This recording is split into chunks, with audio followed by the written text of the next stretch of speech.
পুৰণা তিনিটা বস্তুৰ পৰা আজি ইয়াৰ মন্ত্ৰমুগ্ধ পৰিৱেশে সকলোকে আকৰ্ষণ কৰিছে। সকলোৱে চাৰিওফালৰ পৰা ঢাপলি মেলি ইয়ালৈ আহিছে।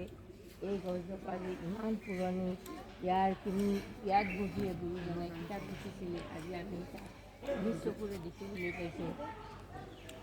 এই বৰদোৱা থানতে গুৰুজনাৰ জন্ম হৈছিল। ইয়াতে তেখেতে ধৰ্ম প্ৰচাৰৰ মূল চাকিগছ জ্বলাইছিলে আৰু এই মন্দিৰৰ চৌপাশে মন্ত্ৰমুগ্ধ পৰিৱেশ। সকলো ৰাইজে ইয়ালৈ আহি গুৰুজনাৰ আশীৰ্বাদ দিছে। আমিও আজি ইয়ালৈ আহিছোঁ।